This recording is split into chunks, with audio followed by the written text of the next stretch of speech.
Hello everyone. भरवा करेले की रेसिपी आप सबके संग शेयर करने वाली हूँ। भरवा करेले खाना तो सबको पसंद होता है, मगर गर्मी के टाइम पे ना बहुत लोग इसे बनाना नहीं चाहते हैं, क्योंकि बनाने में जो मेहनत लगती है ना, इस वजह से लोग अवॉइड कर देते हैं। और करेले आते भी गर्मियों में और खाने का मज़ा भी गर्मियों में ही है।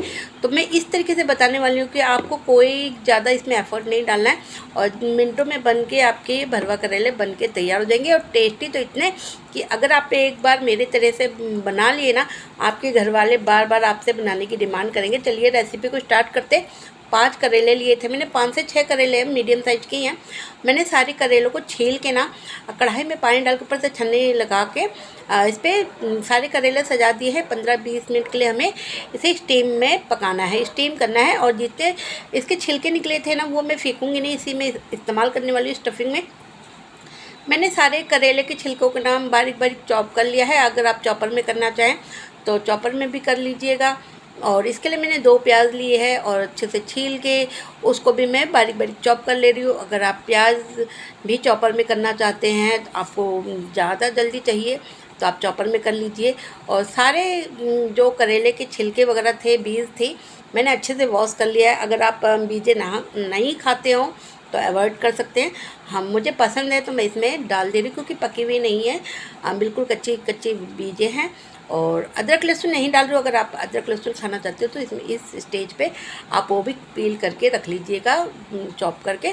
अब हमारे देखिए सारे करेले जो हमने स्टीम के लिए रखे थे अच्छे से स्टीम हो चुके हैं। हमें इसे पूरा कुक नहीं करना है, हाफ कुक करना है, पर बॉयल कहते हैं, उस तरीके से हमें हाफ स्टीम करना है। और थोड़ा सा हमें बेसन भूनना है, बेसन के स्टफ़ करके बनाने वाली हूँ। तो मैंने कढ़ाई गरम करके उसमें 2 से 3 चम्मच बड़े हैं बेसन को भुनने के लिए रख दिया। जब तक हमारा बेसन भुन रहा है, कुछ मसाले हम निकाल लेते हैं। जैसे पीसी धनिया है, 2 से 3 चम्मच लिए मैंने, पिसी हुई लाल मिर्ची लिए, पिसा हुआ गरम मसाला लिया है, अमचूर पाउडर लिया है और थोड़ा सा चाट मसाला लिया है। सारी चीज़ों को मैंने मसाला बिल्कुल अपने हिसाब से, टेस्ट के अकॉर्डिंग मुझे जितना खाना है उस हिसाब से निकाल लिया है। सौंफ और साबुत धनिया को भी मैंने दरदरा कूट के रख लिया है। बेसन हमारा भुन गया था तो हमने एक प्लेट में ट्रांसफ़र कर लिया है। कढ़ाई अच्छे से साफ़ करके सरसों का तेल डाल के हमने प्याज को भुनने के लिए रख दिया है। प्याज हमें हल्की गुलाबी होने तक भुननी है, बिल्कुल ट्रांसपेरेंट टाइप की, या ब्राउन भी कर सकते हैं आप, मगर ज़्यादा ब्राउन मत करिएगा। इस तरीके से भून गई है तो हमने सौंफ और धनिया जो कूट के रखा था वो इसमें डाल दिया है।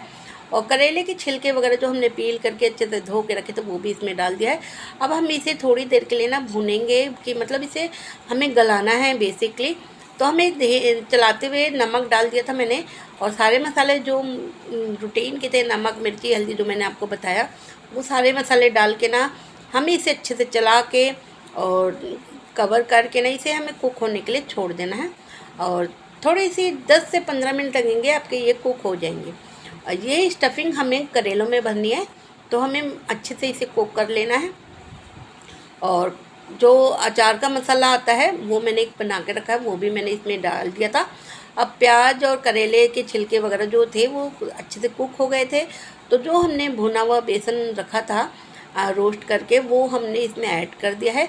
और सारी मसाले को ना अच्छे से बेसन के संग हमें मिक्स करना है। बेसन 5-7 मिनट में ना बहुत अच्छे से मिक्स हो जाएगा, आप देख ही सकते हैं। इस तरीके से हमारी स्टफिंग बनके तैयार हो जाएगी। तेल मैंने थोड़ा कम रखा है, आप तेल जैसा खाना चाहें वैसे आप रख सकते हैं, मसाले अपने टेस्ट के अकॉर्डिंग रख सकते हैं। सारी स्टफिंग मैंने एक प्लेट में निकाल ली है ठंडी करने के लिए। और कढ़ाई को धो के मैं तलने के लिए धो के तैयार कर लूँगी। और जब तक हमारी स्टफिंग ठंडी होगी, कढ़ाई वगैरह मैंने धो ली थी, तो देखिए इस तरीके से हमें स्टफिंग करनी है। तो इसके लिए स्टफिंग हमारी तैयार हो चुकी है। बहुत ही मज़ेदार स्टफिंग बनी थी। अगर आप इस तरीके से बनाएंगे ना, करेले बिल्कुल भी कड़वे नहीं लगने वाले हैं। और आपने एक चीज़ नोटिस की होगी कि मैंने पूरे बड़े साइज़ के करेले नहीं लिए हैं, मैंने एक बड़ा साइज़ का करेले में से 2-3 छोटे छोटे टुकड़े कर लिए हैं। और उसके अंदर मैंने ना सारी बीजें निकाल ली थी चम्मच की सहायता से। उसी के अंदर हमें मसालों को स्टफ़ करना है। एक एक करके मैं सारे जितने भी हमारे करेले रखे हुए हैं सब में स्टफ़ कर दूंगी। और आप देख ही रहे हैं, अधिकतर भरवा करेले बनाते तो हमें इसे धागे से बांधना पड़ता है। इसमें कोई धागे से बांधने का झंझट नहीं है, कुछ नहीं है। और ये मसाला आपका निकलने वाला भी नहीं है, बहुत अच्छे से स्टफ़ हो जाता है। इस तरीके से आप ज़रूर बना के ट्राई करना। मेरे कहने पर वीडियो पसंद आए तो लाइक कमेंट करके शेयर भी कर देना। चैनल पे नए हैं तो सब्सक्राइब जरूर करिएगा, बेल आइकन को प्रेस कर दीजिएगा, जिससे कि हमारी वीडियो की लेटेस्ट नोटिफिकेशन अब तक मिलती रहे। और कढ़ाई में सरसों का तेल डाल के गरम कर लिया था। एक एक करके हमने जितने भी करेले स्टफ़ करके रखे हैं वो मैं इसमें डाल के और ढक्कन ढक के इसे फ्राई होने के लिए छोड़ दूंगी। थोड़ी थोड़ी देर में मैं अलटते पलटते रहूँगी, बिल्कुल अच्छे से फ्राई हो जाएंगे। तेल आप अपने उसके हिसाब से डाल सकते हैं जितना आपको फ्राई में लगे। तो मैंने तेल को कम ही इस्तेमाल किया है क्योंकि मेरे हस्बैंड को थोड़ा कम तेल खाना, उनका कोलेस्ट्रॉल वगैरह हाई है, बीपी हाई है, इस वजह से। तो पर उनको भरवा करेले बहुत पसंद है, इस वजह से मैंने इस तरीके से बनाए हैं। इस तरीके से आप भी बना के ट्राई करना। आप देख ही सकते हैं 10 से 15 मिनट लगेंगे क्योंकि हमारे करेले जो हैं पहले से हाफ़ कुक हैं, तो फ्राई होने में ज़्यादा टाइम नहीं लगेंगे। इस तरीके से कलर चेंज हो जाना चाहिए तो सारे करेलों का। तो बस आपके करेले बनके तैयार है। जितनी स्टफिंग बची है तो मैंने इसी में ऐड कर दी है और अच्छे से मैं इसे मिक्स कर दूंगी। लीजिए, मिनटों में झटपट से भरवा करेले बनके तैयार हो गए हैं, बिल्कुल नए तरीके से। आप इसे सफ़र में जाएं तो पूड़ी के संग, पराठों के संग, रोटी के संग आराम से एंजॉय कर सकते हैं, बहुत मज़ेदार लगते हैं। मिलते हैं नेक्स्ट वीडियो में।